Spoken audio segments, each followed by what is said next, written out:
Pela radiodifusora de La Plata, estamos ouvindo Hamas e Camilo Sesto. A música é um pouco triste, você pode perceber, mas depois ela melhora, né, Matias? Melhora, seu Hiroshi concorda. Pois é, não dá pra piorar, né? A música realmente bastante...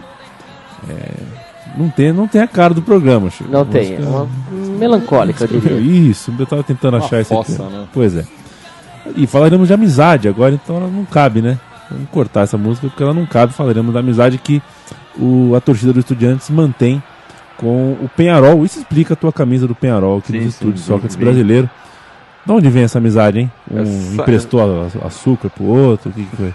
Essa amizade a gente já comentou no Som das Torcidas, a 6ª edição do Som das Torcidas, que tratou do Peñarol, que ela vem no momento durante a ditadura uruguaia.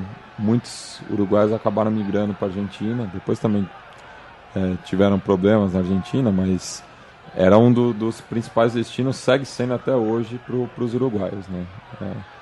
Por conta da proximidade. Então, um desses uruguaios que migrou para a região de La Plata era um torcedor do Peñarol e ele acabou formando parte da Barra Brava do Estudiantes. Então, criou esse vínculo.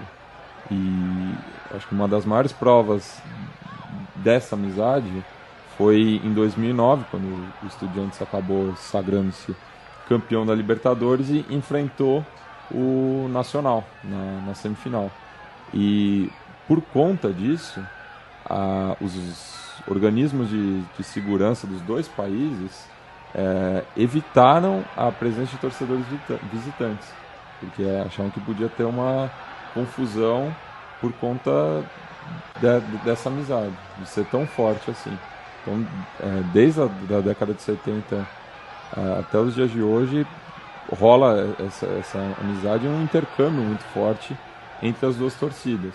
Então, essa música é compartilhada por ambos, é um tema clássico, né? Do final dos anos 80, quando a torcida dos Estudiantes começou a cantar. E a próxima música que a gente vai ouvir agora, ela tem a mesma letra, só trocando o apelido, né? Pincharrata e Carboneiro. A gente vai ouvir agora as duas versões. Se você quiser ouvir a versão do Peñarol, do Hamas, baixa lá o programa também, que está disponível no site da Central 3. E a gente vai ouvir agora essa versão que é mais nova, uma música mais contemporânea, mas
Este é Dom Omar cantando Pobre Diablo. Agora sim, agora eu senti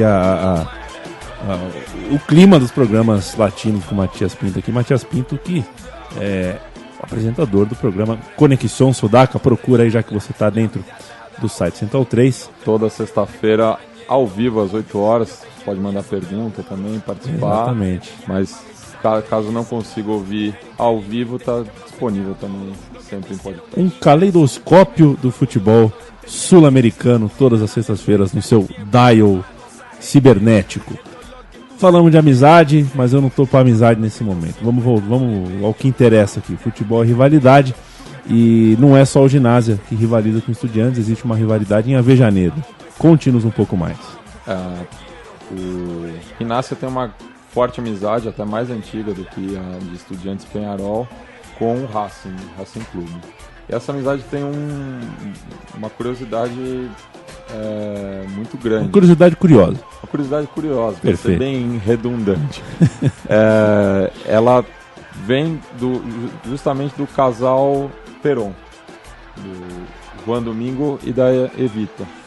Já que o Juan Domingo Perón era torcedor do Racing e a Evita era entusiasta do Ginásio. Então, desde então, as duas torcidas têm uma amizade muito forte.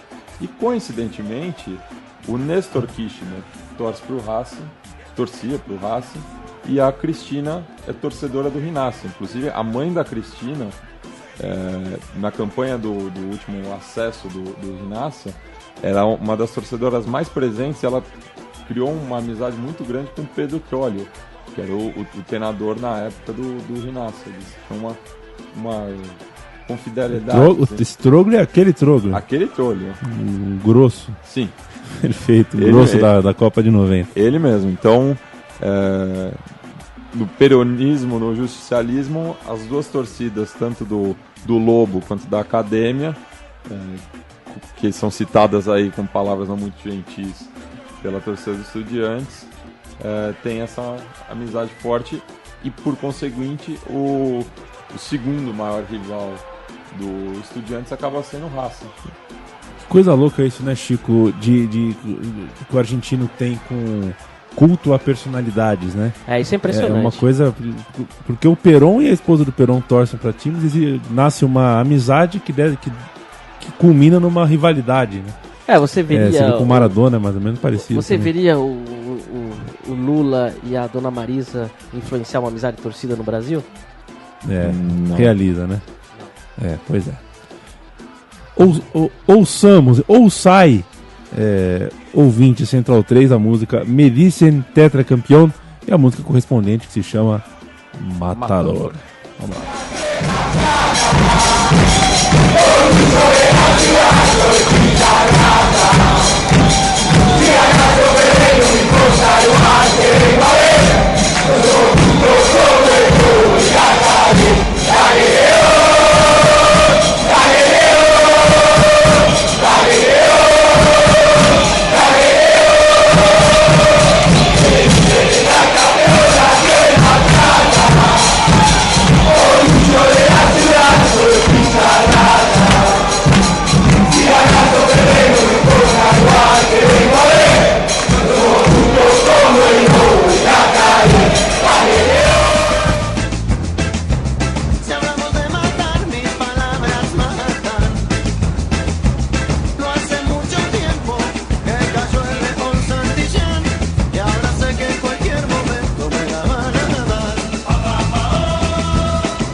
El Matador, ou apenas Matador, de Vasos Vazios.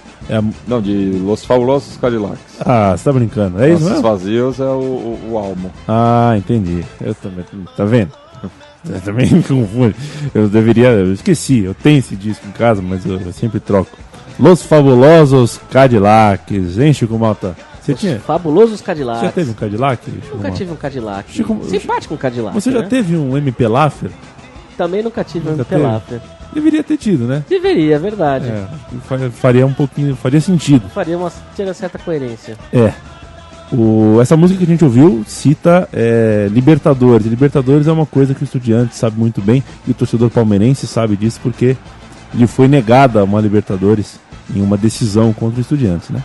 Justamente a primeira de 68, né? O Estudiantes que montou, talvez, um dos times mais carniceiros da história do futebol mundial, treinado pelo Oswaldo Sueldia.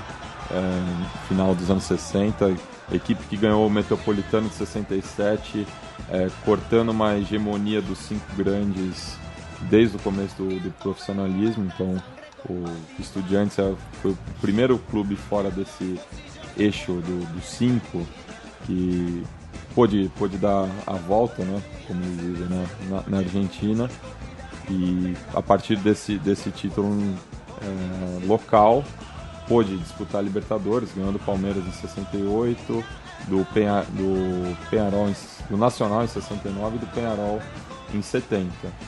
E em 68 acabou sendo campeão mundial também, com confronto com o Manchester United, também tinha uma geração muito boa. Só para falar de algum dos nomes desse time do Estudiantes, acho que se destacam o do Bilardo, né, que acabou sendo depois treinador da seleção argentina e do próprio Estudiantes, e também do Juan Verón pai, La Bruja. O original. Os jogadores que se destacavam mais pela técnica, né, mas pelo jogo. Ouvinte Central 3, tome cuidado. Matias acaba de pegar um dos seus 50 livros aqui, tá procurando, tá folheando uma página aqui. Quando o Matias abre o livro é porque vem chumbo grosso.